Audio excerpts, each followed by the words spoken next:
साथीगण और प्यारे बच्चों, शुभ संध्या। सभी को हैप्पी वुमेन्स डे। तो आज मैं अपनी स्टोरी बताती हूँ। ऐसा मैंने सोची कि आप लोग तो सभी महिलाओं के बारे में पढ़ रहे हैं, सुन रहे हैं। हमारे राष्ट्रपति कौन है? हमारे राष्ट्रपति द्रौपदी मुर्मू है ना, एक महिला है।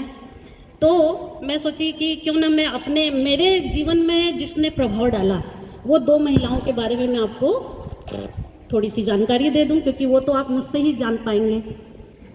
तो मुझे मेरे जीवन को प्रभावित करने वाली दो महिलाएं हैं, मेरी नानी जी और मेरी मम्मी। वो इसीलिए क्योंकि मेरी नानी की जब शादी हुई तो वो मात्र 12 साल की थी, और जैसा कि जानते हैं कि उस समय पढ़ाया नहीं जाता था, तो मेरी नानी भी पढ़ नहीं पाई। पर वो पढ़ाई का महत्व अच्छी तरह जानती थी, तो वो चाहती थी कि उनके बच्चों को ये कमी ना हो। तो उन्होंने संघर्ष किया इसके लिए। 6 बच्चे थे मेरी नानी के, तो उसमें मेरी मम्मी, उन्होंने मैट्रिक पास किया। और फिर उसके बाद जैसा कि समाज का एक है कि लड़की बड़ी हो गई, अब शादी हो जानी चाहिए, तो मम्मी की भी शादी हुई, मैट्रिक पढ़ी उन्होंने। फिर वो शादी करके आई मध्य प्रदेश, जो कि आज वर्तमान में छत्तीसगढ़ है। तो मेरे दादाजी का परिवार छत्तीसगढ़ में है अभी। तो यहाँ आई तो उनको आगे पढ़ने का एक जुनून था, और वो कहते हैं ना, जहाँ चाह वहाँ राह।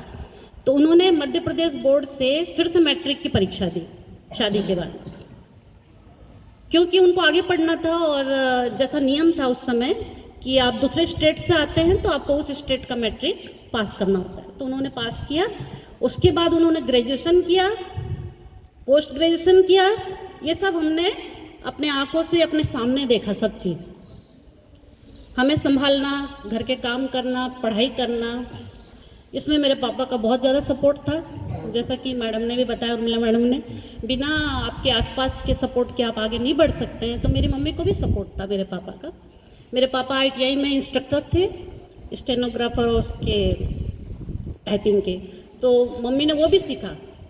घर में हमारे टाइपराइटर था, मम्मी प्रैक्टिस करती थी, वो भी मैंने देखा अपनी आँख के सामने। तो कुल मिला के मुझे इतनी प्रेरणा मिली है अपने घर के माहौल से, क्योंकि मेरे घर का माहौल पूरा पढ़ाई वाला था। हिंदी साहित्य में MA किए हुए थे, मम्मी ने सोशलॉजी में MA किया और इंग्लिश लिटरेचर में किया। हमें पढ़ाया, हिंदी, इंग्लिश, मैथ सब हमारे पेरेंट्स ने पढ़ाया। तो हमारे घर में मैगजीन्स पूरे टाइम आते थे। उस समय जो धर्मयुग चलता था, सरिता चलती थी, फिर बच्चों के चंदा मामा, लोट पोट, इंद्रजाल कॉमिक्स, न जाने क्या क्या, वो सब हम पढ़ते थे।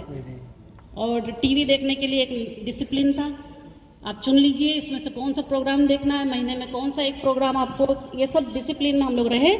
और ये माहौल से ही मैं पली बढ़ी और आगे बढ़ी, और आज जो हूँ पूरा श्रेय मेरे पेरेंट्स को जाता है। तो मैं वही आप लोगों को बताना चाहती हूँ कि हमने इतना संघर्ष नहीं किया जितना हमारे पेरेंट्स ने हमको आगे बढ़ाने के लिए संघर्ष किया। उसमें ज़रूर मेरी नानी जी ने भी बहुत संघर्ष किया, उनको भी सामना करना पड़ा लोगों का, घर के लोगों से भी सामना करना पड़ा। और उसका नतीजा ये है कि आज हम खड़े हैं आप लोगों के सामने। और बस ये मैंने बिल्कुल शॉर्ट में बताया, नहीं तो हमने बहुत सारी समस्याएं भी घर में देखी कि कैसे मम्मी ने पढ़ा। फिर वो उन्होंने जॉब भी किया कि पापा अकेले कैसे इतना खर्चा उठाएंगे, तो उन्होंने जॉब भी किया, टीचर्स भी, उन्होंने टीचिंग की जॉब की।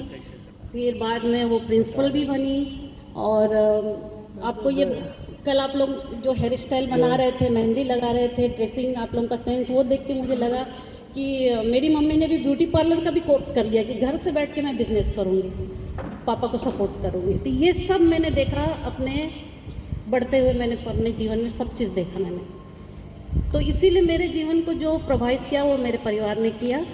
मैं और दूर क्यों जाऊँ, मेरे घर में ही मैंने स्ट्रगल देखा।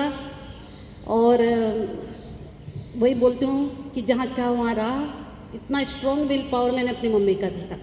आज भी वो उतनी मेरे से ज़्यादा वो फिट हैं। सवेरे 4:30 बजे उठ जाती हैं, योगा करती हैं बराबर।